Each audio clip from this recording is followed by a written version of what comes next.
STPL.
Okay guys, welcome back. We're going to be heading into our second series of today. It's going to be DM versus NetWars, and this series will determine the position and seeding of who is going to be going into the playoff semi-finals. So this is going to be incredibly important because it means, I mean, if NetWars win here, they're going to go above IRK and Valhalla team and basically be guaranteed a spot to get a lot closer to the finals. So it wasn't always this early, it's just basically tomorrow is my, I wanted to get the cast done as early as possible because A, tonight I just want to chill out and do absolutely nothing, and also because tomorrow is my 30th birthday, so I can't cast tomorrow, as well as we need to get the playoffs started next weekend.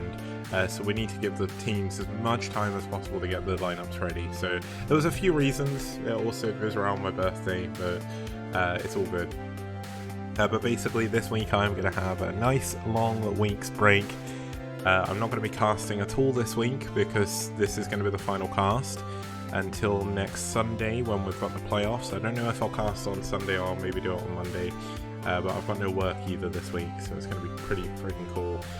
So basically, best of 5 all the way to the grand finals. We're almost past the stage of the best of 5s now. This is the final match of the round, or of the season 3 group stage. Set 1 to 4, all the lineups are selected and showed to the teams in advance. All the games are played at the same time, and set 5, if we make it to it, is going to be the ace match, which means every player can compete again. The map pool's been pretty cool. The prize pool is pretty damn cool as well. We've reached $2,000 thanks to some amazing contributions from Esport Fund, Liquipedia, and the community as well. Thank you so much, guys. We've also got the money that I got from the last STPL in there as well, shoring up a little bit. There wasn't much, so it was, I think I only got to add like about $100 back into the prize pool, but one of these days I'm going to become a super big shot and we'll have like $1 million prize pool. That's what's going to happen. We need to help the STPL grow a little bit, but I'm doing my best. It's hard when I'm on my own, but I'm doing my best here, guys. Please forgive me. But either way, let's have a look at the teams we're going to be having here. Starting us off is going to be a team that can't make it to the playoffs, but they have one of the most important roles in the entire STPL. Thank you for the 14-bit cheer, Dan Alex. Means a lot, man. So DM, if they can take down NetWars here, they're going to really mess up the semi-final seedings. NetWars want to skip the early area, and Eri, what you need to do... Wait, why have you changed your name to Dazen Ezzy now? Was it always Dazen Ezzy? Have I been reading your name wrong the whole time? But yeah, DM, very strong team. They've actually got 2 new players to the STPL here today in Strudel from Argentina and NBA from Chile, which is kind of cool. But basically, we're doing pretty well. This season of STPL has been good. DM have done okay. They've not done the best, but they are one of, at least before, they were one of the weaker teams. But Whip has been doing very well recently, so looking forward to seeing him play. They're up against one of the strongest teams outside of Korea. The only team, I think, in Poland, but if there are other teams, they are by far the strongest one. I mean, look at the top 3 players they've got playing. They've got Koga, Yeti, and Ziggy. Yeah, and Ziggy, you still haven't sent me a photo, Ziggy. I am this close to going back to a BSL cast and just getting a screenshot and just using that, because you won't send me a proper photo of yourself. And yeah, Bonith and True Touch are missing, but that's because they left and went to Seoul and IRK respectively, so... And True Touch just lost his game against Cryok in Series 1, which was kind of a surprise. But Koga, number 2 ranked player in the STPL. Yeti, very close to the top 10 as well. And yeah, you guys don't have... Well, Draco's not there either, but does Draco even play anymore? I guess he's quit, right? Well, let's have a look at the lineups we're going to have in this series.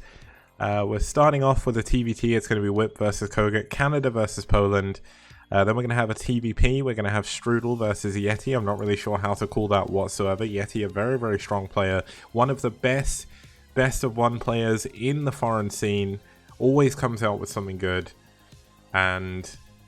oh, NBA played Protoss. Okay, so that's just messed up everything. We'll have to reload all of the overlay. But, okay, NBA is a Protoss player, so it's going to be a PVT. And pre-played, so... oh my goodness. Okay, I'm just going to point out, Ziggy, not to call you out here, because I know being a captain is a lot of work. But the entire... wait. Yeah, the entire point of, like, the report match thing is so you can tell me if something changes. And no one posted anything about NetWars versus DM, so I had no idea. Okay, we'll reload the overlay after we get into... and we get in the first... wait, I had it right in the... oh, you know what? It's probably me. It's my fault. But... that's on both of you. It's up to both of you to post if something changes. Like, it's a two-way street. Communication is a two-way street, guys. It's fine, though. It's not a big deal. I'll just sort it out. But okay, let's have a look at the first two players who are both playing Terran, so we do know that. When we get into break, we'll fix that. But basically, Whip coming out recently, doing an incredibly good job. He's 1 for 1 against Terran, so not too much to say about that, but he played a very, very good game against Blue-Green on Fantasy 2. Now, his opponent coming on up here is Koga, number 2 ranked in the STPL, which is very, very strong. I mean, he has been up against some incredibly good players, beaten them as well. He's been cheesed out a couple of times. Well, once recently, Desarque taking him down on La Mancha. And his last game before that he lost was a macro game against Bonith. So, I mean, Koga, the Polish powerhouse himself, he has an 82% win rate overall. And that's over 52 games. He's played 52 weeks of the STPL. He has essentially played a year's worth of STPL games. That's how much that Koga has managed to play, and he has done incredibly well in pretty much all of them. And that is really, really good. I'm so glad we've got to see so many games from him.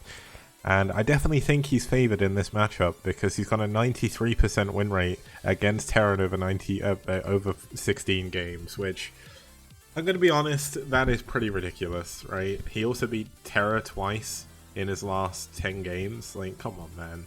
Koga is too strong. The map they're going to be heading into is going to be La Mancha. You've all seen that map before, so we're not going to go through the stats. It is a mirror as well, so it's not too important. But let's get in to game number 1.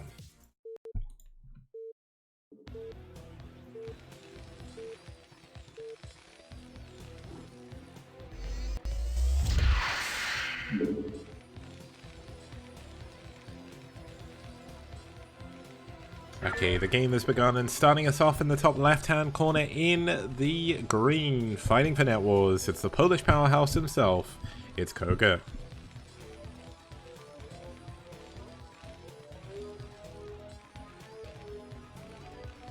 And Koga's opponent down here in the bottom left-hand corner is going to be in the blue, fighting for DM, it's Whip.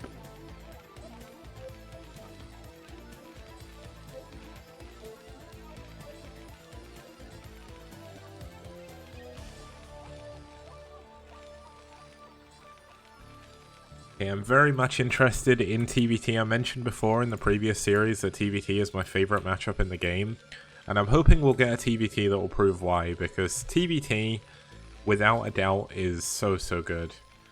Now, one stat that I would like to bring up, Koga is on a 13-0 win streak in Terran versus Terran. He has not won, he's not lost a TVT in 13 games. which is just insane. Like, how is that even possible? And Koga, he's got a 13-0 all-time top streak as well. He nearly caught up to Bonith, but then playing against Bonith and losing did knock that down. Now, one other thing, I know it's a 13-0 win streak. He's won 15-1, but that one loss... Yeah, no, he'd lost since then. It's an ongoing streak, so it's an ongoing streak. He can still go up, but that's just against Terran, because he lost against Desakwe. That ruined his overall streak. But one other thing I'd like to point out is the fact that in the top 3 of all-time streaks, all-time win streaks, is Bonith, Koga, and Yeti, the Polish trio, shoring up the top of the table. Scan and Famasi are the only two next to it. Famasi is not in the STPL anymore because of White Clan dropping out in Season 3. Scan is the only person who can beat their records. And Scan's win streak isn't ongoing, I don't think. Yeah, because he lost to a Zerg, I think. No, he lost to a Terran. He lost to a Terran. Now we've got the center racks coming in from Koga. This is just to scout a little bit earlier. Like you can see he's just going to build a single marine, send it to the bottom left to scout. It's not really too important. It looks like Whip is only going to go for one marine as well. Now this is actually quite risky. Usually you want to go to at least...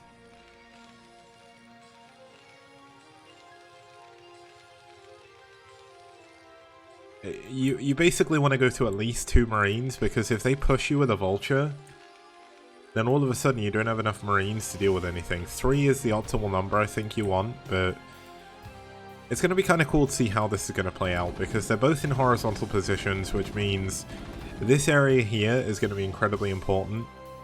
This bridge here is going to be very important as well, and so is this bridge and this bridge, this like land bridge, because essentially this is a very easy map to split horizontally, and it splits in such a way that basically both teams are almost guaranteed to get all the bases on their side of the map. Like if you look at Fighting Spirit, if you're in vertical positions on so say for example this is Fighting Spirit, the 3 o'clock base and the 9 o'clock base are actually very difficult to take. Like you're not guaranteed those bases.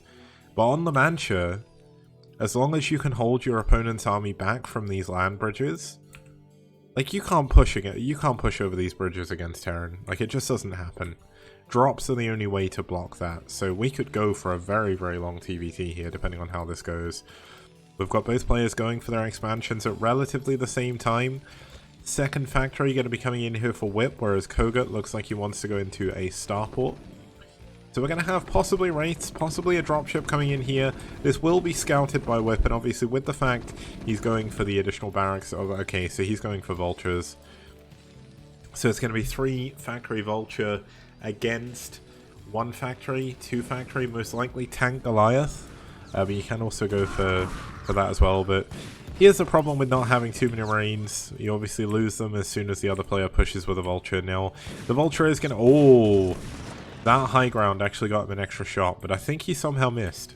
So that's a little bit unfortunate, but Koga going to be feeling pretty good here. Koga's actually up in workers because his macro is so damn good. He's keeping on top of his SCV production. Looks like Whip is kind of falling off a bit with his, and that's really where you start to see the difference in skill level between 2 good players. Like Whip is a very good Terran player from Canada. Like let's not get it twisted. He's very, very strong. He's been strong in the STPL. But Koga is one of the strongest. And look at Koga. He's going to land his barracks in Whip's main. Now, this isn't going to do too much. But you can... No, in this position you can't trap anything. But he's going to see that it's vultures. So as long as he builds enough back at home, he should be fine. Now, the one problem Koga does have is he went for 4 vultures before starting to go into those tech units. And what that means is he's going to have to wall in. And that's exactly what he's going to be doing here. You can finish this wall with an engineering bay, and it's a very good wall because essentially you're behind in vultures. Like you're not going to be able to catch up in vultures because you don't have as many as many things here, but he needs to hold this location because Whip has a timing. If Whip can get in here, and he can get in before the final building of the wall is completed, or at least started, he could do very, very critical damage, but he's on a timer because 2 more tanks are coming in. Let's see if he can push in. Looks like the Vulture's getting into position to try and hold on to this, but there's a lot of Vultures coming in, a lot of reinforcements coming in as well, and as long as Whip moves in, if he can get enough SCVs, he's gonna clear up the SCV difference, which is actually massive. He's got a lot so far. He's actually taking the SCV lead. He's seen the Wraith, although he saw that before, and he gets away with some of his Vultures. He did a very nice trade there, and both players have actually come out of this looking pretty even.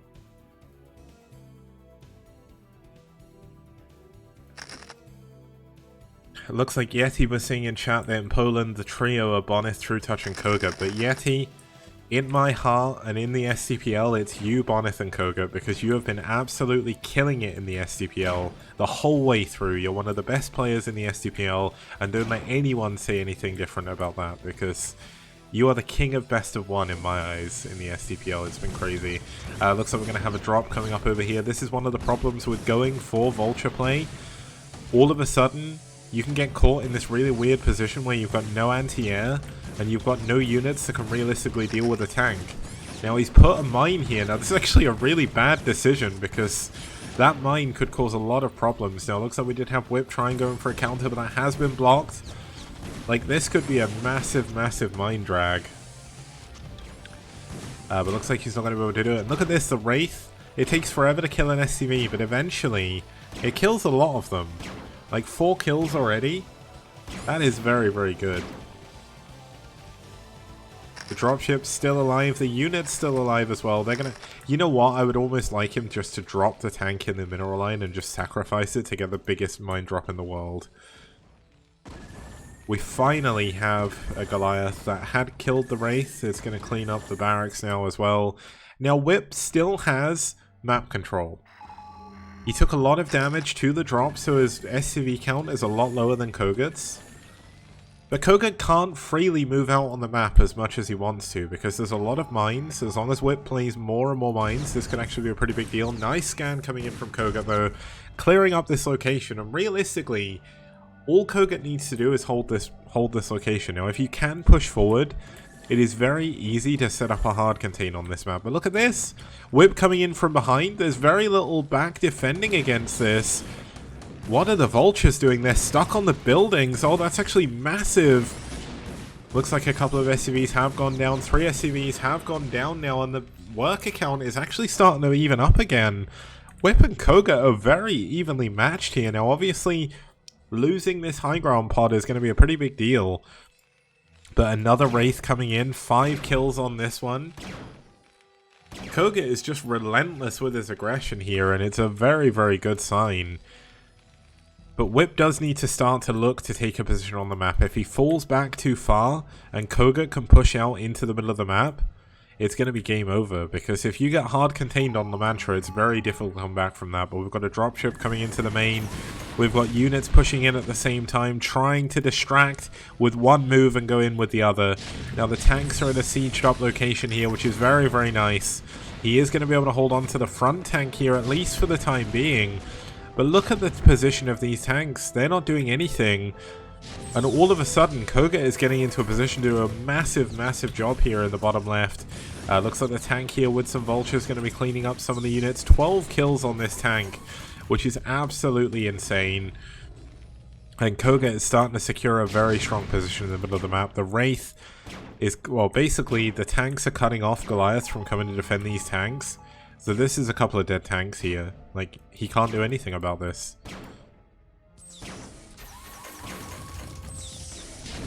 Oh, that was a nice usage of the Vulture here to try and help clean up at least some of these tanks. The mine's going to clean up everything else.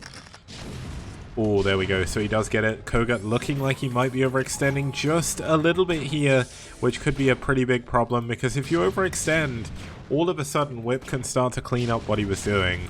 But looks like we've got a Vulture coming in, trying to get some mines down. Vultures from Koga, though, gonna shore up this attack, go and make it a little bit stronger.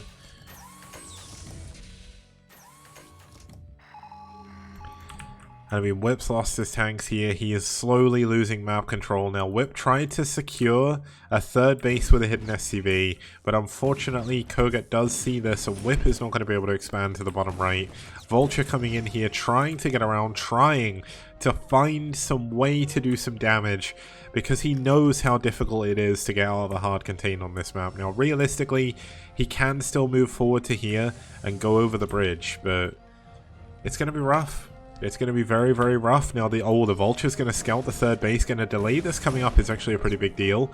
He's going to be able to get a couple more SCVs if he target fires properly.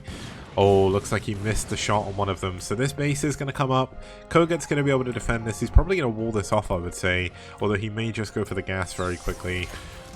And Koga, despite the fact he was going for later Vultures, is actually doing a lot better on the Vulture front.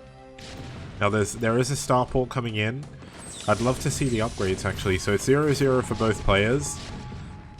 Looks like Whip is trying to get into a position to secure the bridge at the very least. But Whip is losing a lot of tanks when he's pushing forward. Now, we do have an armory here. It's not upgrading, which is actually a pretty big deal in the TVT. +2 attack is so important. And Koga, this game is going from bad, like, it's going way better for Koga than it is for Whip at the moment. Hi Gasomi, nice to see you. I don't know if you saw in the map contest thread, I need a download link for, I think it's Howling Ridge, because I can't seem to get the download link on the website to work, so if you can send that over, that would be very good.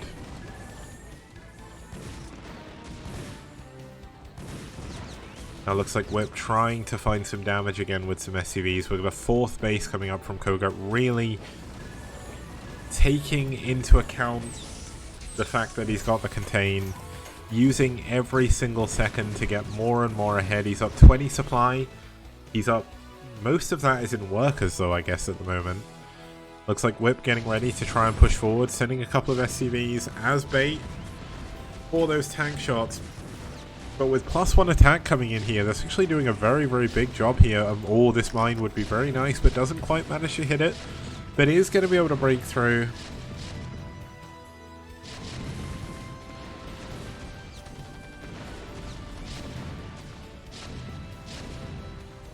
And Koga is somehow managing to hold on to this location, at least barely.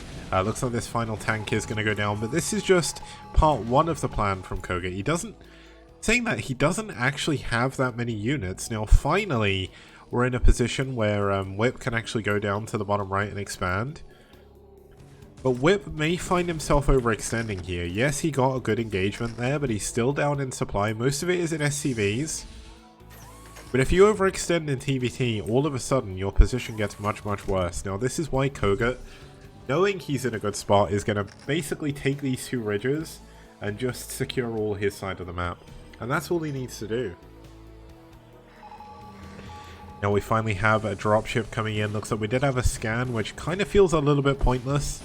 No reaction from Koga just yet. This dropship is very low on health. Wait, is there a turret there? Yes, there is. This is a very clever turret. Looks like we're going to have the tank landing in the mineral line. There is a lot of vultures here, but he doesn't want to lay mines because he knows that there could be a big mine drag onto his SCVs.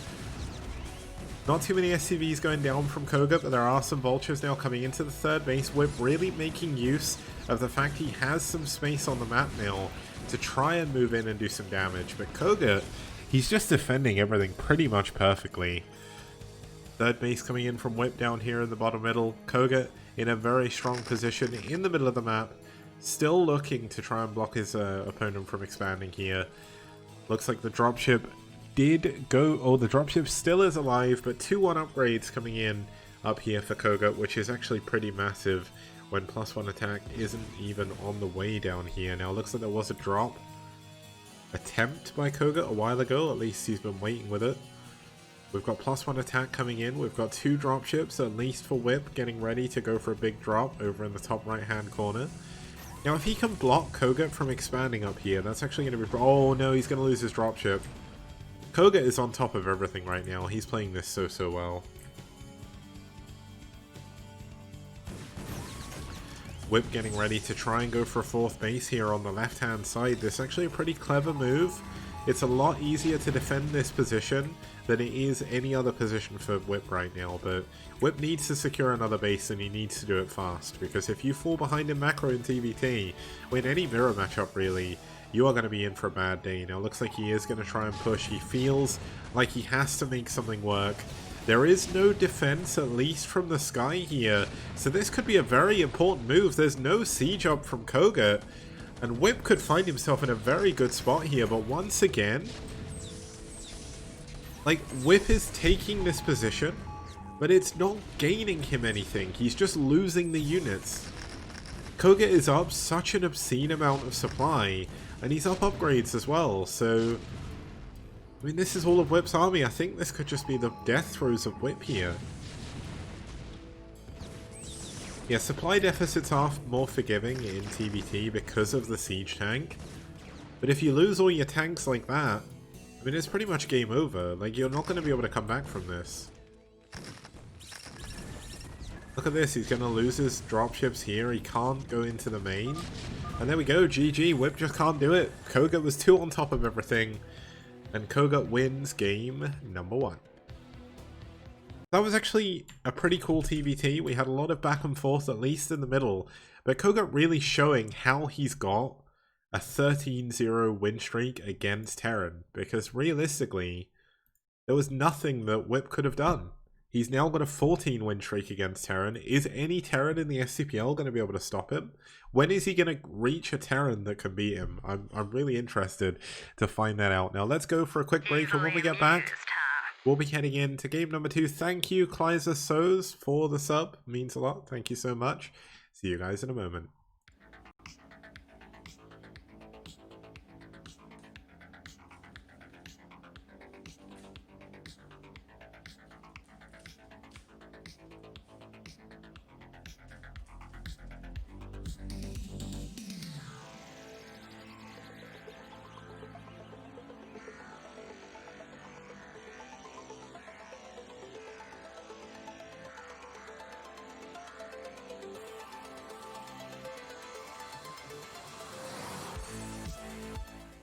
I am the Scatman.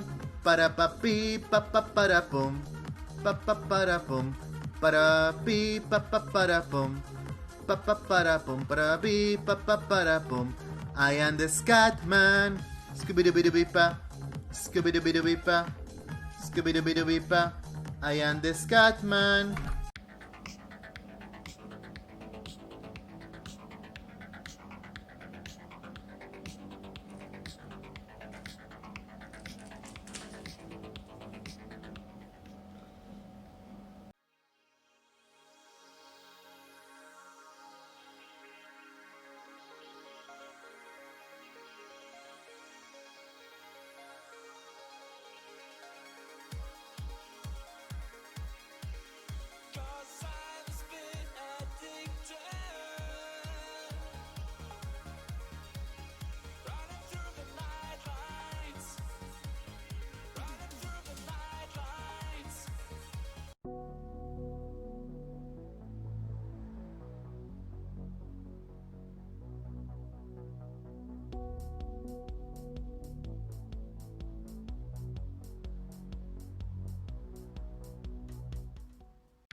Toss a coin to your content creators, oh valley of plenty, oh valley of plenty, oh.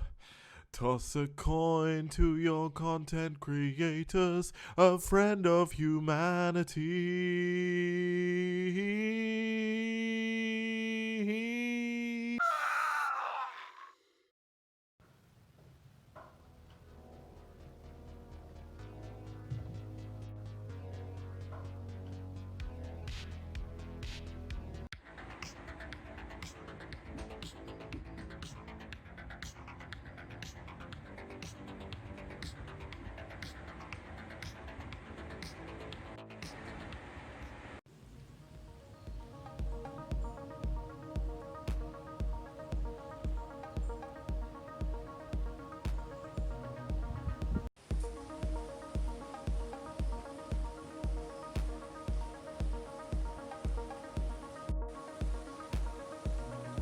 Okay guys, welcome back. We're going to be heading into game number 2 of NetWars versus DM. DM's new player is the first player in the STPL to play from Argentina, I believe. And basically, we're going to have his opponent as Yeti. Yeti is so close to getting into the top 10. His win rate is 69%, which is very nice. And he's got a 62% win rate against Terran as well. Yeti is just a very good player, like a very good player. So I'm looking forward to seeing how he's going to do. He's got one of the highest all-time top win streaks. He was actually the rank 1 player for a very long time.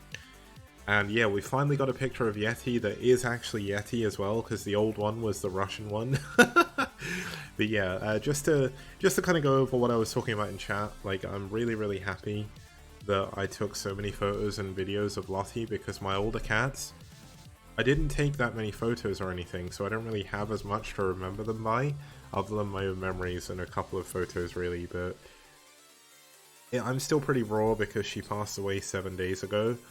Well, 8 days ago now, but eventually, maybe in the next month, or maybe in a month or two, I'm going to adopt some more cats, because essentially if you don't know much about my personal life, which is probably normal, ever since I've been 3 years old, I've lived with cats. The whole time. There was about a year where I didn't live with Lottie because she lived with my nan when I moved to this area before I got my own place, but that was like the worst year ever. But the thing is, I had Lottie, like she was there and I knew that I could go and see her and stuff, but now I just don't have a cat at all. Like it really is weird. It feels so horrible. Like, just not having, like, a cat that depends on you and a cat that you can depend on to look after you is just really sad. But if you're not a pet person, I get it. But cats, dogs, any pets whatsoever, like, don't ever let anyone tell you that they don't know how you're feeling, because they do. And they will look after you. They will look after you as much as you look after them. And that's the best thing. And when you're on holiday, you just get someone to come in and look after your cat or your dog or whatever. You just get them to come in to feed them. With dogs, it's a little bit harder, I would say. But I haven't really been on holiday much at all. So I don't really have that much experience with that. But when I went to BlizzCon, for instance, my stepbrother and my dad looked after my cat for me, as well as my friends. So you can also... you can also put them in like a kennel or something like that, but Yeti was old enough and she'd never been left on her own like that I didn't want to put her through it, because at that point she was 17 and it's just like she's never been on her own like that, so I'd rather have her be looked after by people she knows. So that's fine, but let's have a look at the map we're going to be going into, just so we don't spend all day casting. It's going to be Hitchhiker now. Yeti has won on this map 7 times out of his 8 games. The Yeti's pretty much a Hitchhiker specialist, so this is going to be a tough game. It's going to be a PvP. Strudel is his opponent. Let's get into game number 2.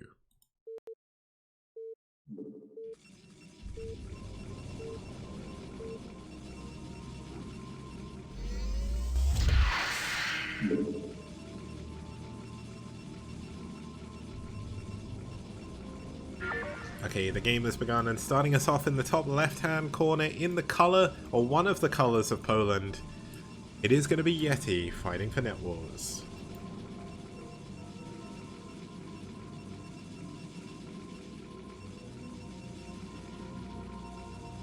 And his opponent spawning down in the bottom right-hand corner. It's not a PvP, it's a PvT. I'm a clown and forgot who Strudel was.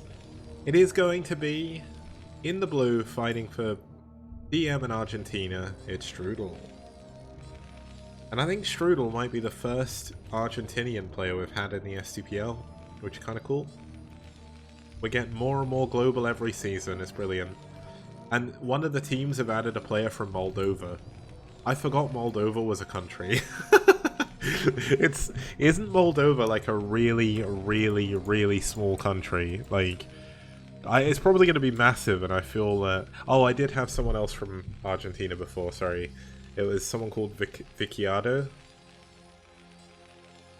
Yeah, let's see if Strudel is going to be the Messi of Brood War here. Is he going to be able to take down Yeti on his home turf? Isn't it kind of funny that Yeti does well on Hitchhiker? Yeti doing the best on snow maps, man. It's just meant to be.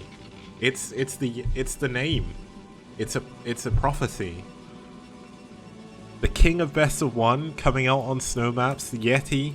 Many people don't believe he exists. Many people don't know that he is as good as he is because, unfortunately, due to his wrist injury, he can never do super well in BSL. But in the best of one situation of STPL with 1 game a week, Yeti proves everyone wrong. He does exist. He's here. He's on snow maps, and he is definitely on his home ground. Now, looks like we've got Yeti going for a relatively late scout, but I mean, unless you're going for a gas steal, it's not super important to scout very early, because it's very unlikely you'll get cheesed in PvT, but... And yeah, Ruskik says, no one's ever found the Yeti because no one bothered checking in Poland.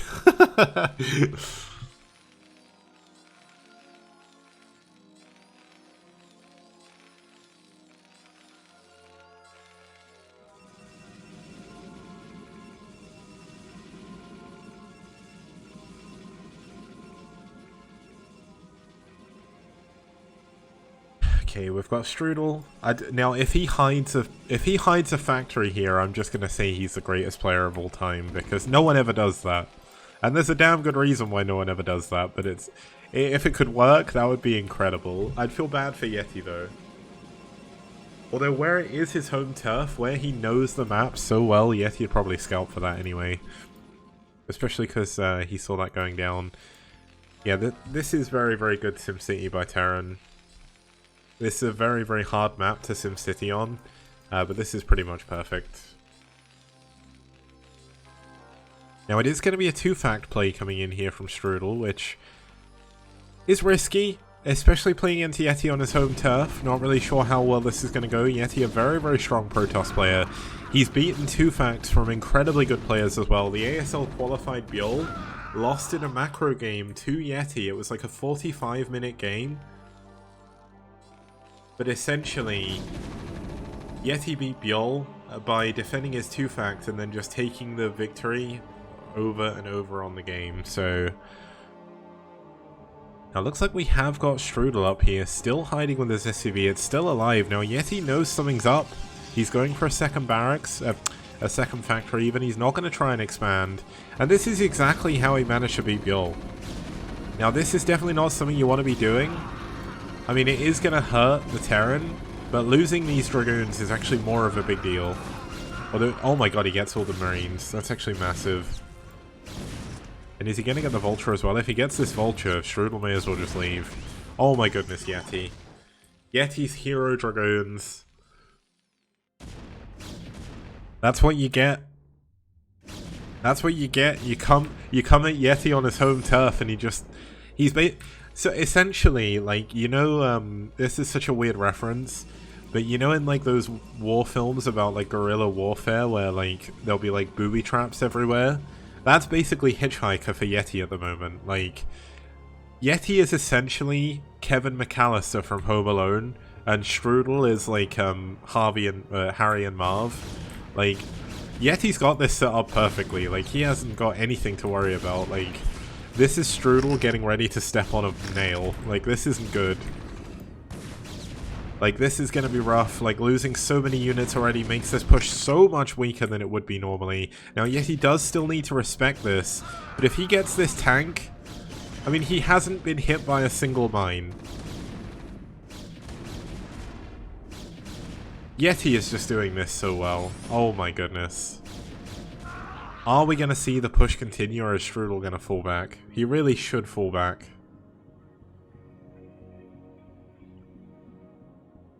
Like, if he pushes forward again, it's essentially them trying to get up the stairs when in the second film, where there's a second paint can. Oh no, that's in the first film, isn't it? Where there's like the second paint can and they get hit by it. It's not, no. It's like the bigger thing, because the second paint can they dodge and then they get hit by that big thing. It's that. I've not seen Home Alone like in a while. I want to watch it again. Oh, it looks like we're gonna have Strudel going all in. I think given ample time, Kevin could take on the Predator. He needs ample prep time though. That's one of my favorite like internet discussions. It's like, it's so dumb. But if Kevin had ample prep time, I don't think the Predator would win. Because the Predator does better because he's on his home ground. If he's going into Kevin's territory, the Predator loses its chance. Now let's see if the boys have been pulled. Let's see if he managed to get. Oh my god, losing this tank is actually going to be the end of the game. A single tank goes, or a single mine goes off. He uses it to blow up a tank. Yet he is so good. Oh my goodness. Kevin has just ziplined out of the building into his like tree house, and he's about to set fire to the rope, or cut the rope. Sorry. Oh my goodness. Yeti has just destroyed this. This is such a good defense by Yeti. This 2-Fac didn't stand a chance. Yeti is now doubling his opponent's worker supply. He's got barely any units. Strudel has.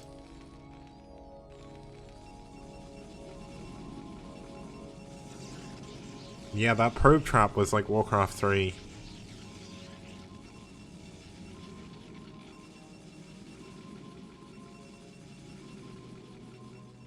Looks like Strudel activated Yeti's trap card in this game for sure, and Yeti is going to be feeling good about that.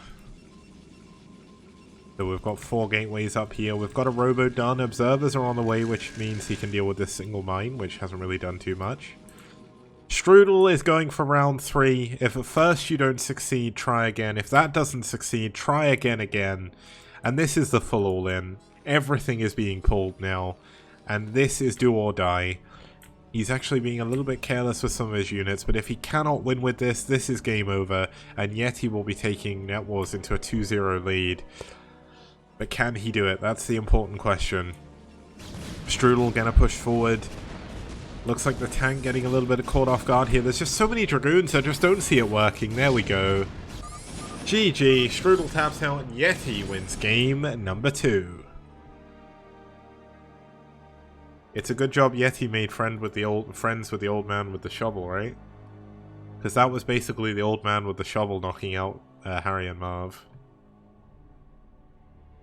Okay, when we get back, we'll be heading into game number 3.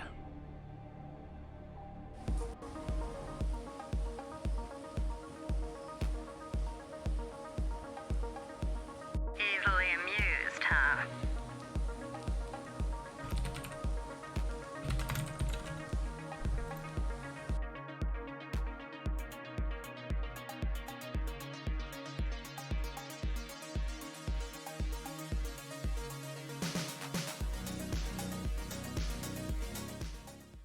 Toss a coin to your content creators, oh Valley of Plenty, oh Valley of Plenty, oh. Toss a coin to your content creators, a friend of humanity.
Oh, sorry. I thought I was muted.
Okay guys, welcome back. We're going to be heading into game number 3 of NetWars versus DM. NetWars are up 2-0, and if their captain Ziggy can win this game, they will be securing their position in the semi-final seed.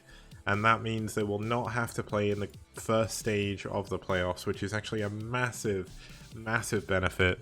Ziggy, a very strong Terran player from Poland, 50% win rate overall, a 72% win rate over Protoss, which is absolutely insane.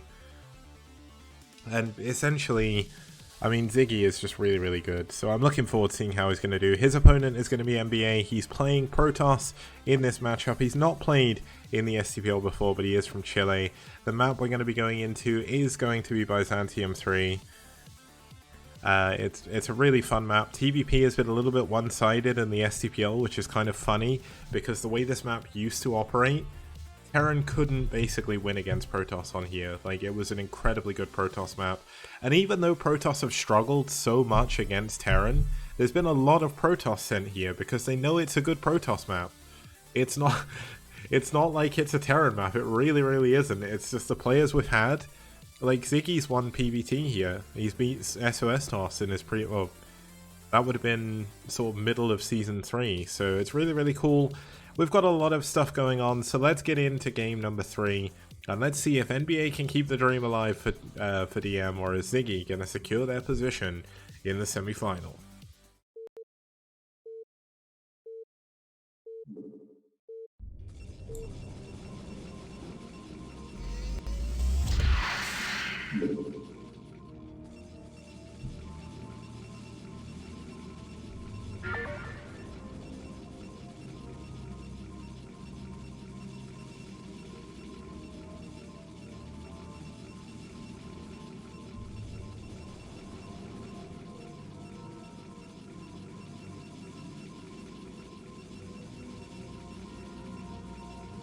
Okay, starting us off here in the top left-hand corner, fighting in the yellow for DM, it's NBA. Now I almost feel it's a little bit unfair that the entire National Basketball Association is playing in one game, but we'll have to see how that goes. Looks like we're going to see a little bit of cheese coming in from NBA as well. And his opponent, starting down here in the bottom right-hand corner, is going to be Ziggy in the blue. It's the captain of NetWars. Can he captain his way through to the semi-finals? This is the game we're going to find out.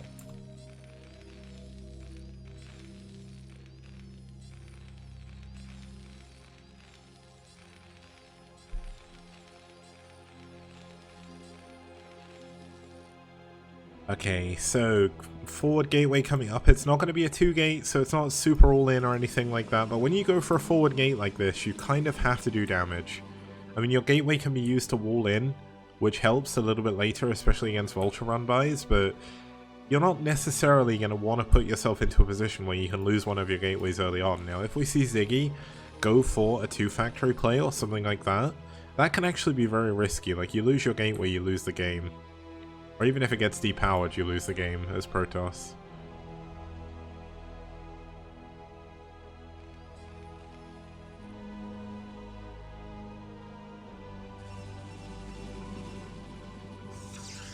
Now, just to reiterate, I think I may have said this about 500 times this cast so far, but if NetWars win this series, they are going to secure the third or the second place seed, which puts them into the semi-final. If you're not sure of the format brackets, essentially the bottom 4 teams play against each other of the top 6 that advance. It's 3rd against 6th and 4th against 5th, if I remember rightly, and 2nd go into the semi-final and 1st goes into the final. So Seoul Gaming are already going to find themselves in the final, the 3rd final in the row for them in the STPL, and I wonder if we're finally going to have someone take them down. Now, many people may say, well, Seoul are broken. Seoul won the finals in both cases in Game 7 of both of the best of 7s. Admittedly, they were up against White Clan, but there are other teams that can take down Seoul. Like in the group stage, it's not been that crazy, but we'll have to keep an eye out. Now it looks like Ziggy getting ready to expand on the high ground. His bunker is actually quite far back. You'd usually want to build it about here, but it also makes it a little bit easier to defend with your SCVs. It is just going to be a single factory. He is going to go for a mine expand behind a single vulture, and also he knows the fact there's a zealot on the way.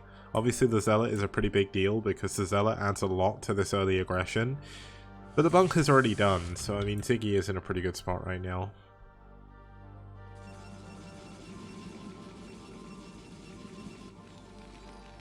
Machine shop coming up. This is probably going to be for mines, but he does have the option of going for... Oh, this is actually not good for Ziggy. He doesn't want to lose his vulture.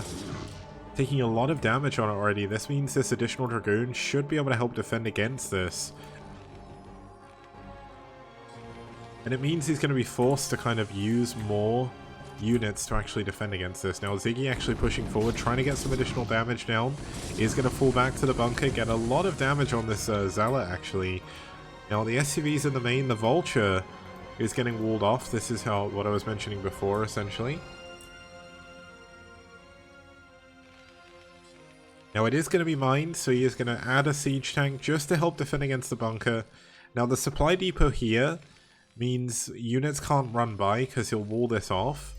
But when you do this, it also means you can't actually fit that many SCVs around the bunker to repair it. So if the Dragoon count gets high enough, we could have a big problem here. But NBA going for an expansion, which is why Ziggy probably feels a little bit safer to do this.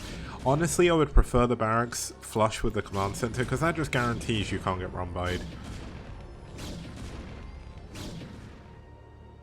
Now don't forget there is going to be mines coming in very, very shortly, and this vulture is still alive. If he can put some mines in the reinforcement path, this could actually be a pretty big deal. And that's exactly what he's going to do. Look at this. Mines are done. It's going to be a while before we get an observatory. It's only going to be one mine here, but he is going to block the 3rd base as well, which is pretty good. 2nd base on the way still. Oh, he's trying to go for the tank. Can he get it? Very risky play to come forward like this. The bunker actually doing a very good job. Ziggy doing an incredibly good job to bring this back. Oh, the tank is so low, but the zealot doesn't manage to get it. And look at this, the repair coming in immediately. Ziggy knows that this is one of the most important units in the map at the moment. And that's just a very, very good play. Like, I brought this up the other day, but seeing Terran players actually bother to repair stuff makes me very, very happy, because there's a lot of foreign Terran players who don't do it. Like, Terra and Koga are pretty much the only two that do. Like, Dandy doesn't repair that much from whenever I've seen him play Terran. Wait, can I? That was really weird. I got the movement icon. Huh, how did I do that? I think I broke it somehow. Because it doesn't record mouse clicks in the replay. Unless I'm just blind. Maybe that didn't actually happen. Now Ziggy's just doing a good job essentially making sure his opponent isn't expanding anywhere. Scouting with the engineering bay as well, not a bad move. You've already got the turret, you don't really need it as much, but it's also just a very, very strong scout. Allows you to check the top right hand bases just to make sure there's no hidden bases up there. And you can also use it to spot for shuttles and things like that, so nice usage of his buildings. Looks like the barracks is probably going to come out and do the same thing. Ziggy is slowly pushing forward. This was a little bit of a risky proposition to move into that location, but he he actually ate the mine. He knows that there's no units there because he did scout a little bit sooner, so he's going to be able to secure his third base.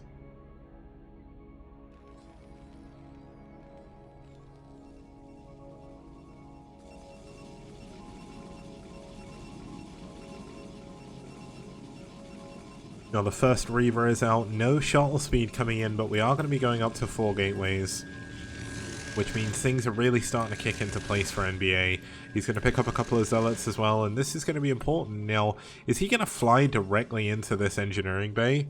If he does, that would be like the most galaxy brain scout in the game. Like, he's going to do it as well, look. Oh, it's going to be so close. I'm looking at the wrong player's screen. Here we go. No, he does dodge it. Now, Ziggy did go for a scan, so I think he does know that there's Reavers, but yeah, look at this. He's going to build turrets. They're not going to be done in time, though. This Reaver is going to get into the main base, and there's not many units back here at all. Oh, this is actually a major problem, but I mean, the good thing is, at least for NBA, is he's going to be able to get his Reaver out. But, oh, no! Oh, no! Oh, that was tragic. That was the worst possible thing that could have happened. He lost his shuttle. He lost the Reaver immediately afterwards, and Ziggy defends that perfectly.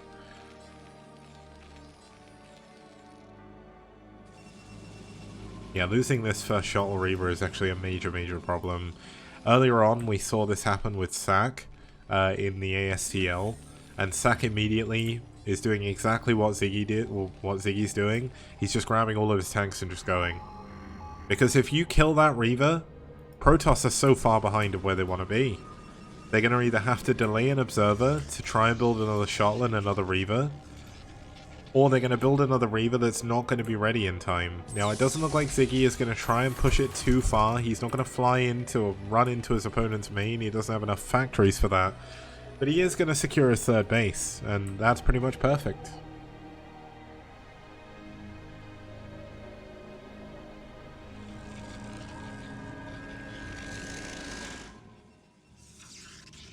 Okay, so no third base well, there is a third base attempt, and it is up. So he does get his third base a little bit sooner than his opponent. We've got Ziggy pushing forward with turrets again, just going to make sure that no Observer can sit on top of his army, which is incredibly annoying to deal with. Now, it's actually a risky mine. Like, obviously there's no shuttle, which he doesn't have to worry about. There we go, he's going to scan, and he's going to see the Observer, but doesn't quite manage to kill it. That's actually a pretty big deal. And now we've got NBA going for a pretty important counterattack here. If he can come round at the right angle, he might be able to force this to lift. The tanks are so far back. And there's the turret in the... Oh, the Observer flying into the turret. That's not what you want. He's trying to go in. Why is he going the full way in? Just attack the command center. Looks like the Zealots, one of them isn't going to be able to reload or unload even. And just... This is such an awful position. NBA has just lost so many units. He is still at a supply advantage. He still does have close to... Well, he doesn't have a worker lead, but he's close.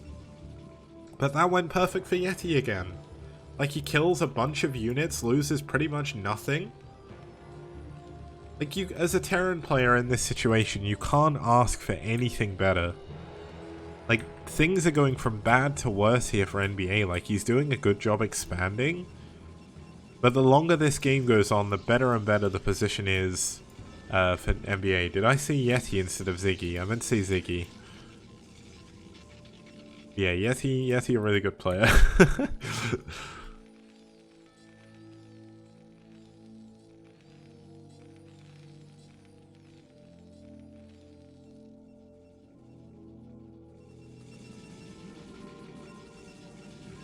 Okay, so NBA is building up quite a good army here. He does have his upgrades coming in. He's actually got double forge, which is something you don't often see in a PvT even. But the way this game is going so far is essentially Ziggy is just making sure his opponent isn't going into something crazy. Well, it's going to be Arbiters, which we know about now, but Ziggy's letting NBA just kind of throw units away on him, because that's all that's happened so far this game. Now this isn't necessarily a bad tactic. He does manage to get that probe, which is pretty big. But the problem is, if you give the Protoss player long enough, if you leave them to their own devices for long enough, all of a sudden, you're in a big amount of trouble as Terran, because yes, you have your upgrades coming in. That's going to be +2. He's going to go into +2-1 from this. But if Protoss can expand, if they can get a second gateway farm somewhere, your good position from before, if you don't engage absolutely perfectly, you can lose the game. That is one of the harsh realities of TVP. Now obviously Ziggy is building himself into a very good position. His upgrade timing is pretty good at the moment, so nothing really bad to say about that. He's going to have vessels in time for the Arbiters, which is finally now on the way. Looks like we've got Ziggy going for a scan on the army. Now is he going to see the upgrades? It looks like he isn't, because no upgrades are done. But there is double upgrades still. He's setting himself up to come in for a push a little bit later on. That's the main thing. Like, Ziggy has to do something. Like, he can't just sit there. When he gets 2-1, that's going to be his timing. But essentially, he needs to do some form of harassment, do something to keep the Protoss player in check. Because when you hit 200 versus 200, yes, Terran is supposed to win that engagement every time. But if you engage badly, it's horrible. It's really, really horrible. Now, it looks like he is getting ready to push forward. +2 is only halfway done, but Ziggy feels like he has enough to break through here, and he's getting ready to go. Now this is kind of a bit of an anti-timing. Usually you would say wait for your upgrades. That's always been kind of the main advice people get given when they're learning. Oh no. What is it with Protoss players and running around without an observer? Please stop it. It hurts. It hurts me to look at. Why? Why do you keep doing it? And look at this, Ziggy in such an amazing position. The Zealots all get taken down. The Dragoons unable to get on top of the tanks. And once again, things are just getting better for Ziggy.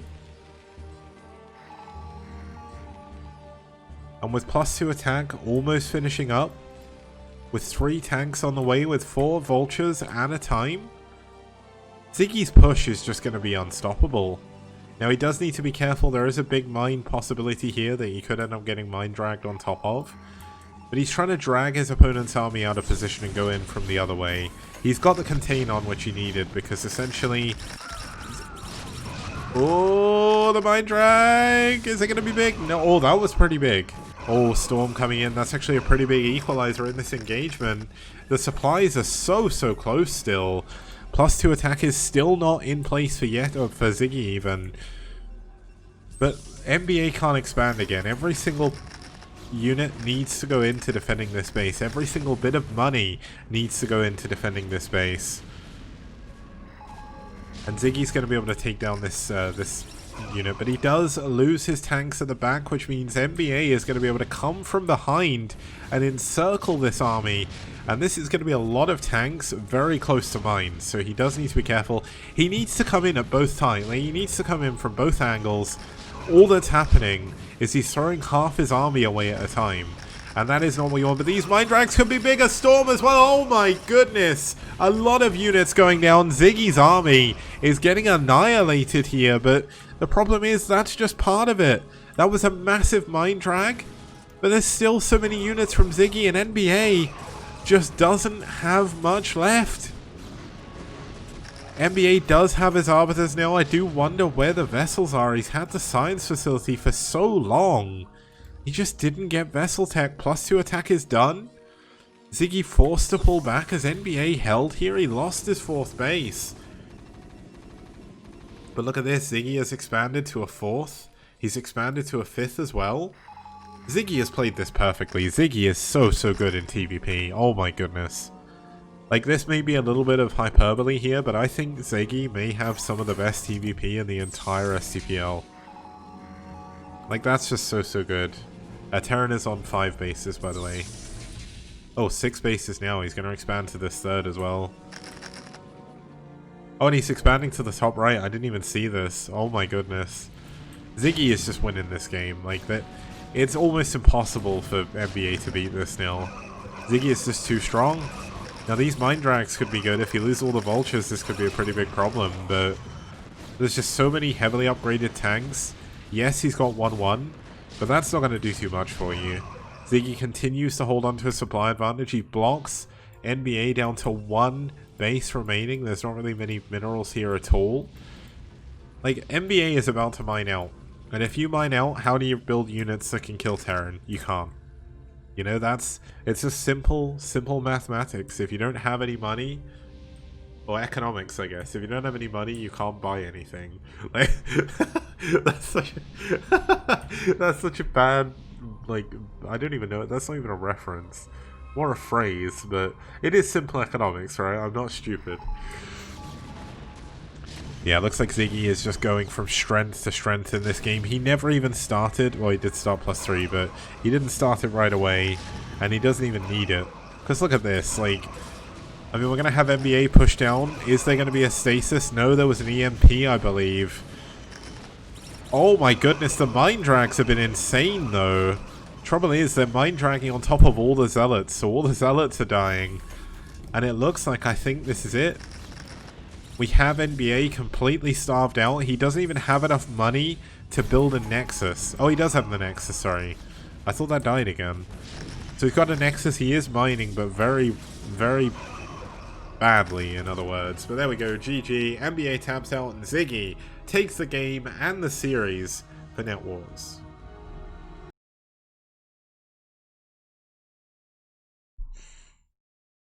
Now, of course, this is the STPL where every single game does count towards the rankings, so we will be seeing game number 4, and that's going to be coming up after this short break. It's going to be a PvZ on Core Breach. It's going to be Squizen versus Pre. See you guys soon.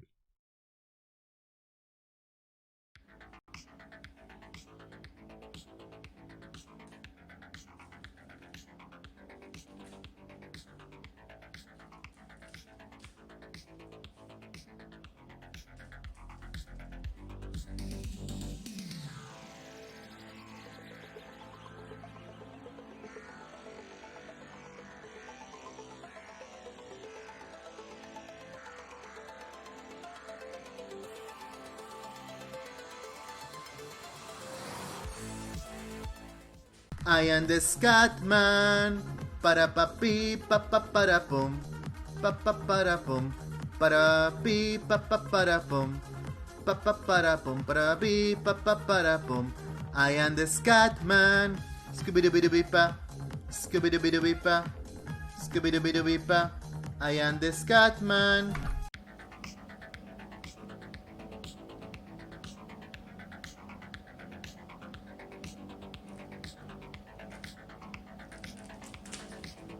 STPL Season 3. Yeah. STPL DAS. Bio TVP?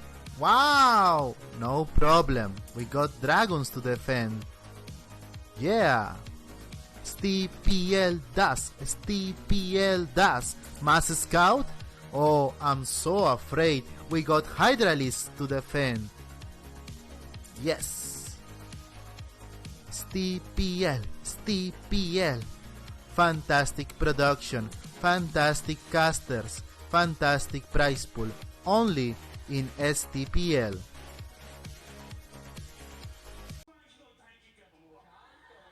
I'm about to overload my aggression inhibitors.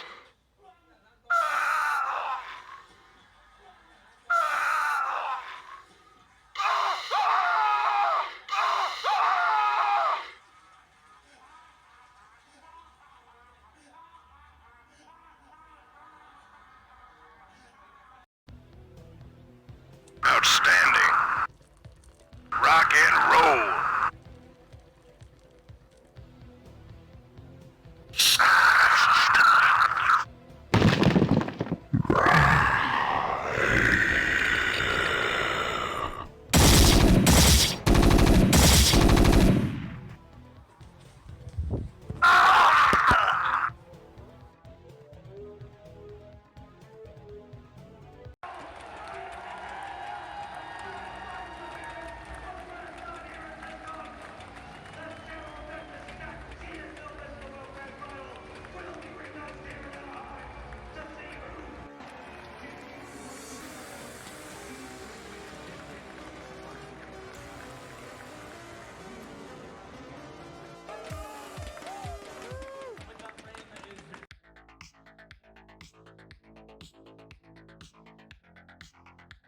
Okay guys, welcome back. We're going to be going into the final game of the STPL Season 3 group stage. It's been a long journey, not as long as the previous seasons, which is good because it means we actually get through the seasons a little bit faster. But it's going to be core breach, it's going to be a PvZ. Let's get into it.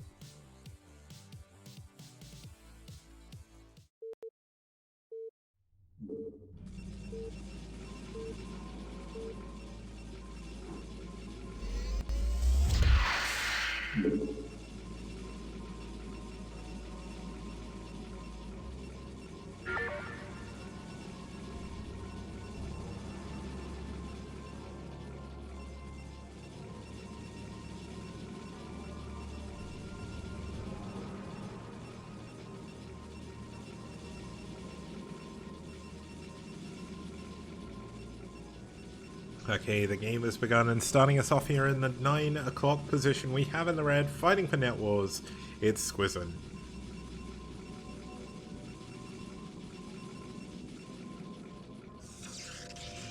And his opponent spawning down here in the bottom right hand corner is one of the most creative players in the STPL. He's won on core breach before.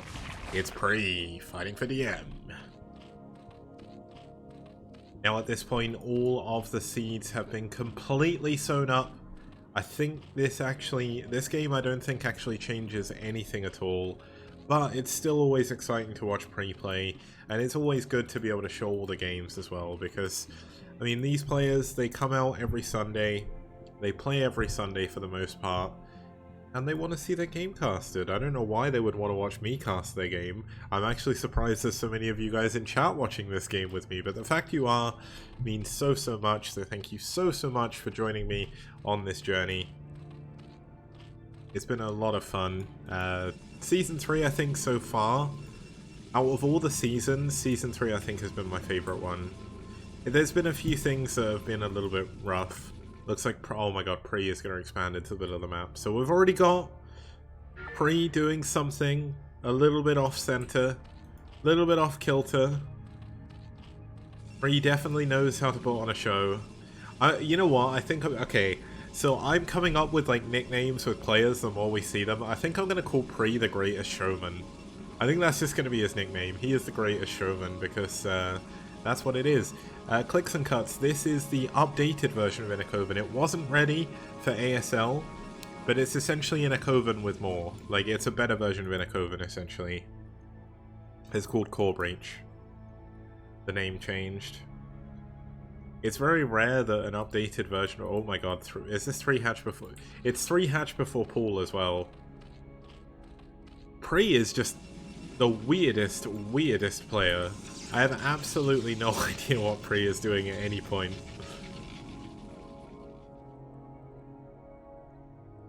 The Greatest Showman really showing off once again why he's such a good showman. We've got the pool coming in, we've got the extractor coming in as well. Yeah, drone rush. He just builds like 50 drones and attacks the Protoss base. Although if you did that, you wouldn't go through the middle, you would just go around the side. Freakling did, because Freakling was the one who made the map.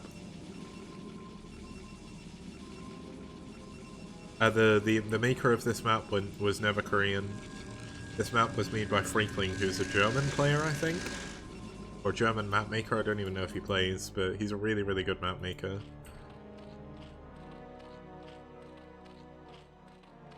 Freakling is I think Freakling's the only foreign map maker to have a map in the ASL. Because he made Overwatch as well, if I'm... Wait, did he make Overwatch? Or was that someone else? Wait, what? Why has Pre got 4 drones up here? What is he doing? What is he doing with them? How did they even get there? You can't rally up there. What were they doing there? What the hell? Oh, did he try and transfer them into the... Yeah, he must have tried to transfer them into the middle or something. I have no idea. But look at this. We've got... These are stacked. You've got 2 different stasis cells. It takes a long time. But it's still very difficult to hold on to this because, wait, is it? There's not a single ground unit. Is he just going to win with Lings? Is that how he's going to do this? Probe goes down in the main base. Hydralistan is up. He's not going to win with Lings. He's going to win with Hydras. There's no defense for this.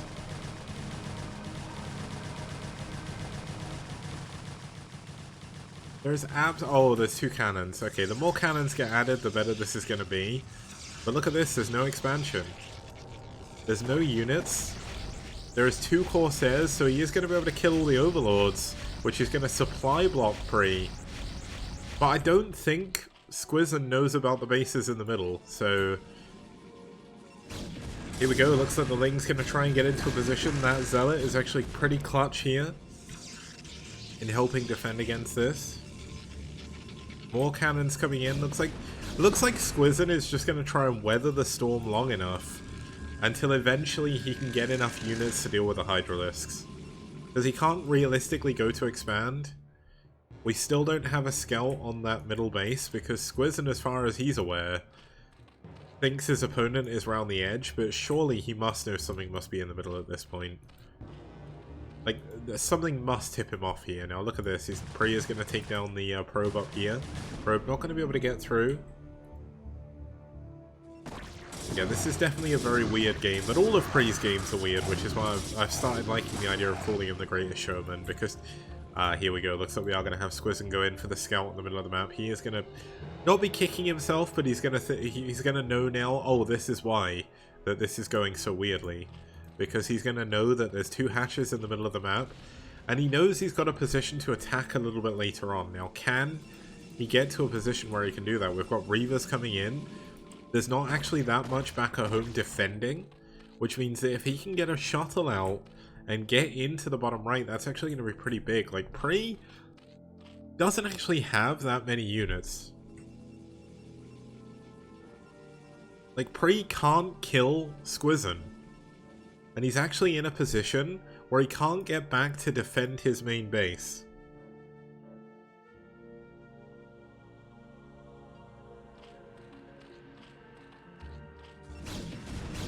But, of course, the Shuttle Reaver actually needs to manage to get out of the base, which is pretty difficult right now.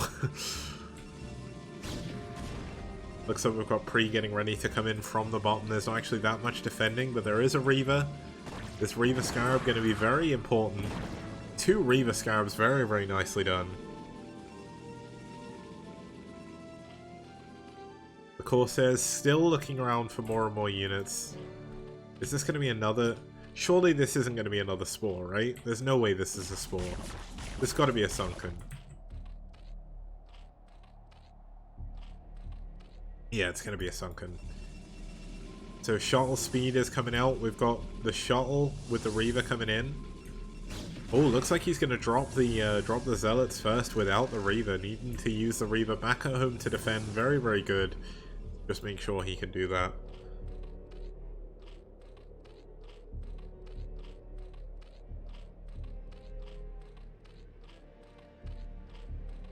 Oh my god, he's creep pushing. He's gonna sunken push his opponent's main. That is what Pre is gonna do. I can feel it. I can feel it in my bones. Now there's only a single sunken back here. So these Zealots could do a lot of damage.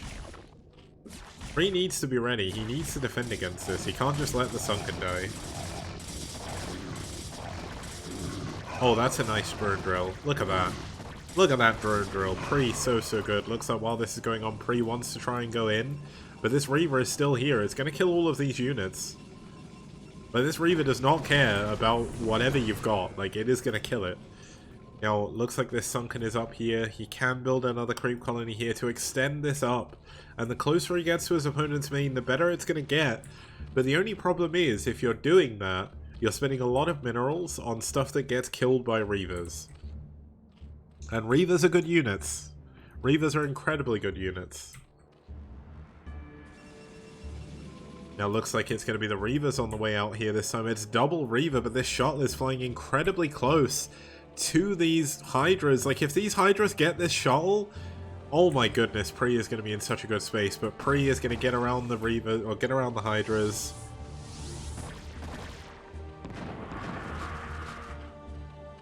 And now the Reavers are in the main base. This is going to be where things start to go south here for Pre, I believe. Like, Pre, he can't deal with these or he can't deal with the Reavers. Now, while this is going on, Pre knows there's no Reaver back at home, so he's actually going to push forward. The shuttle is actually coming back home with the Reavers. He's not outstaying his welcome, and he didn't actually kill anything else, so... I am not German, I am English. It pains me to say I'm English, but I am English. I guess the thing is, I must admit, politically I'm annoyed with the UK right now, and I'm annoyed with our history. But, like, I am very privileged being from the UK. Like, the UK isn't a bad place to live.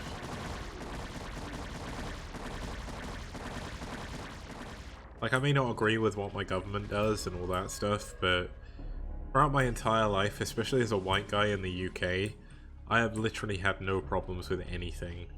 Like, I've obviously had problems, everyone has problems in life, that's just normal, but... Oh, the Corsairs coming in here, the Reavers getting some good Scarabs off on the drones, taking a couple of them out. Oh my goodness, how did that Scarab not bug? Look at this, he's gonna get away with the Reavers again!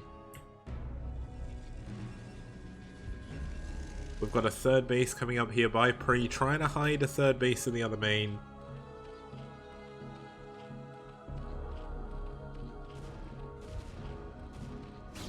Looks like we are going to have a push coming in from Pre. This could be the end of the game because Pre needs to find damage somewhere.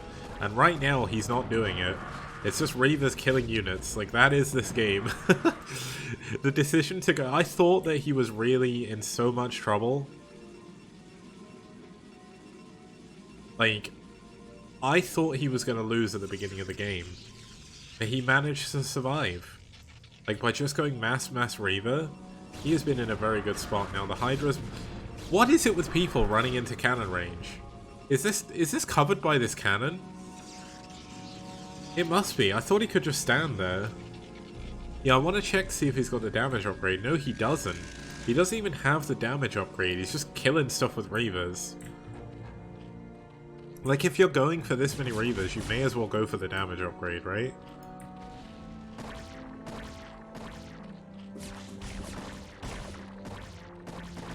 Now Pre is getting ready to secure his top right-hand base.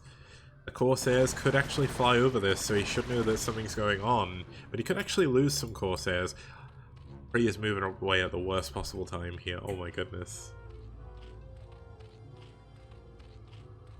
Now look at this. We've got the island base coming in here for Squiz, and he knows his opponent's got no way of getting over to it.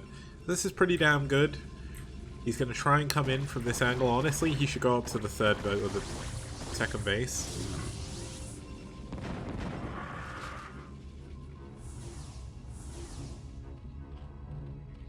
Pre is essentially at this point just trying to keep his opponent busy. Pre has so many hatcheries. Oh, the Reaver Scarab's going to be doing so much damage. Oh no! Oh my goodness, so many Hydras just died. I think Squizzin may have just won the game with that. I think that's it. Pre has fought valiantly up until this point, but those Scarabs were just so good. It's just mass Reaver. Why do you need anything else? Just go Reavers, man. Who needs any other unit in PvZ? Why go Storm? Just go Reaver. Reaver only. Nalra style. Let's do it. Corsair DT Bisu? What do you know? Reaver Corsair. That's the meta, right? Oh my goodness. Oh, the Scarabs are so good. And this man doesn't even need the Scarab damage upgrade. He's getting it now, but he just doesn't need it. Everything is just dying.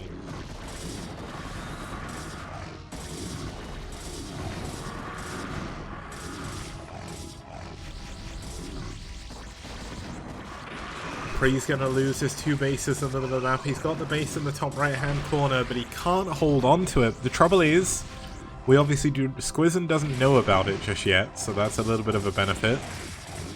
But look at this, Pre is just getting completely pulled away. A lot of the Reavers though, where are they? Did he lose the Reavers? I think he lost his Reavers. Huh. That's actually not good for Pre.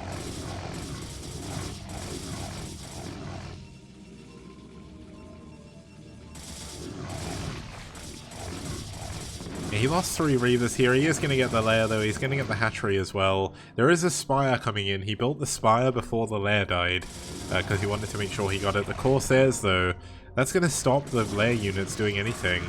Hydra. It's so unfortunate. Oh my god, that Reaver is 1 hit from death.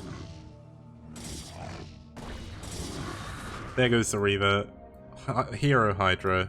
But given the fact you've just built the Reaver damage upgrade, losing the Reavers is actually a pretty annoying proposition. Squizzing up to 3 bases now, and he's getting ready to push into the main. I mean, let's look at the defense. We've got 1 sunken colony. I think this is game over. Oh, 2 sunken colonies even.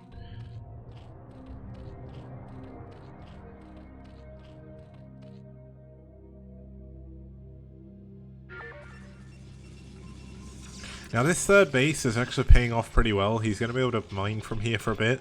Squizzin is probably thinking, like, how come you haven't left the game yet? Look at this. I mean, there's so many zealots. Like, I think there's enough zealots to just kill everything. I don't even think he needs to worry about anything, but that's a very good drone drill. This is very good. Oh my goodness. Who needs a drone drill when you've got Storm? And there's going to be another one. There's going to be another Storm, is there? He's not even bothering storming. He's like, I can just kill this normally. Like, there's some... Okay, there's 3 Mutalisks. Unfortunately, the Mutas all die to, to Corsairs, so...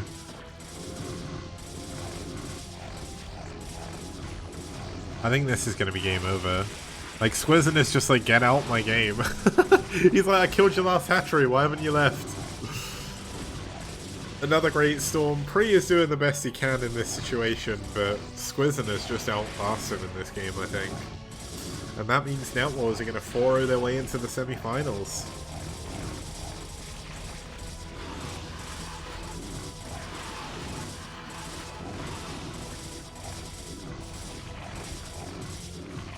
Archon with 8 kills. These Zealots are heroes.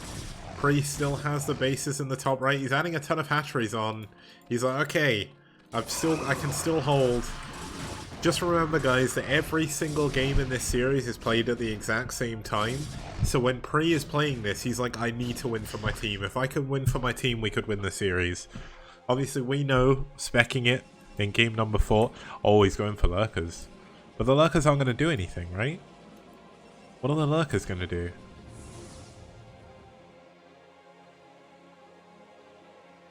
We saw before that this is in cannon range, right? That was in cannon range, so... I mean, there's even an extra cannon here now. Yeah, look at this. Squizzin's looking around like, where the hell is your other base? Like, why are you still in the game? We've got pylons coming in. Unfortunately, no scouts are being built. He's not BM. Look at this. He's going to come up here and find the 3 hatcheries. Like, what?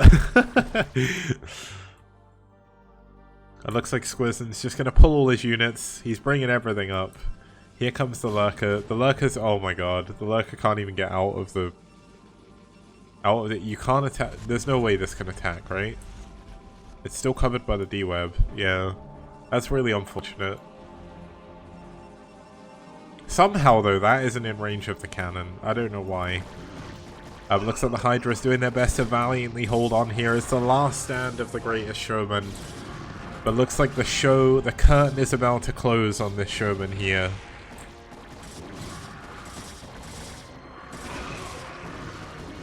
This is a never give up, never surrender. You're not wasting your opponent's time. GG.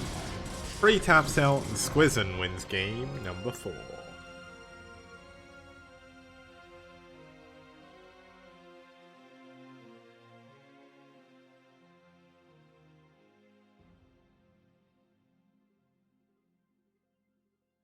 Okay, so let's take a look at the results here.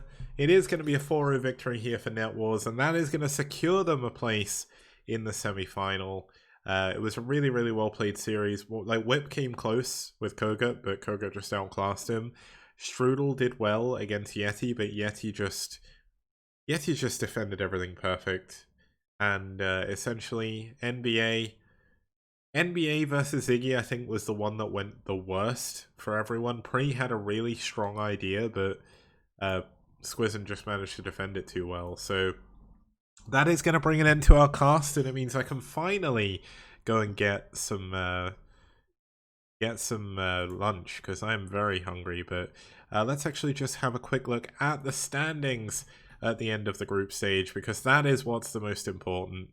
Essentially, we need the standings so we know exactly how things are going to go. So let's close and reopen the overlay because I still haven't found a way to do that properly. And then we'll see the final standings at the end of the group stage. Then we can see who gets what seed and go from there. So, did that not add the... What the hell? I somehow broke it. Okay. Well, let's figure this out. I just need to quickly re-add everything back onto the overlay. So just give me a second, guys. Shouldn't be a moment. I don't know what went wrong there, but that didn't add everything. So, you know what? Technology is the vehicle of esports. When I mess around with SQL and everything as well to make my overlays work, I'm kind of asking for stuff to go wrong. I think I know what happened though. The good thing is, because of the way it's coded, it shouldn't cause too many problems. So we know who won all the games, so that's fine. So Yeti won, Ziggy won, and then Squizen won, and then NetWars won. Ah, I think I know what happened. I forgot to do this.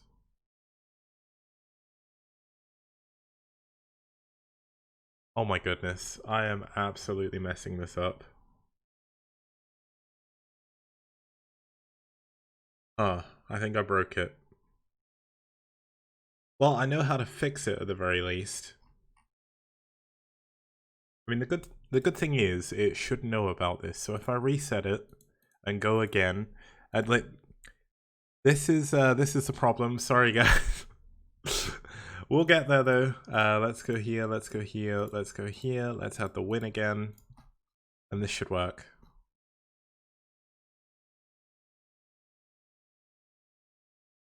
Yeah, so the database already knew about that, although I think I may have messed up the yellow.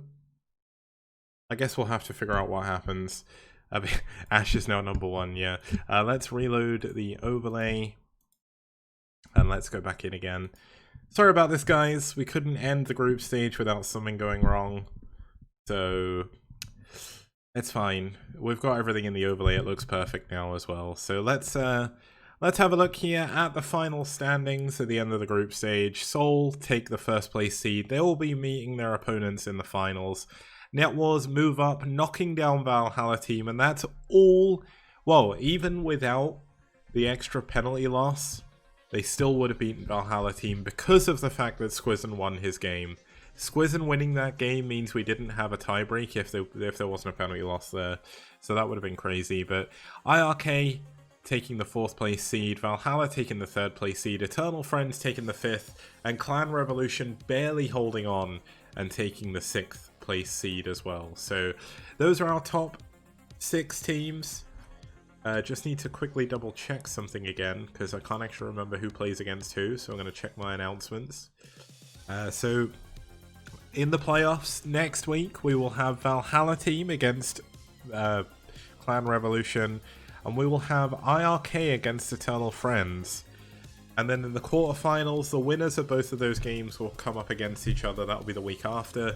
Then the week after that, the winner of the quarterfinal will go up against NetWars, and then the winner of the semi-final will go up against Seoul. So that will be posted on Team Liquid, so you can follow it all.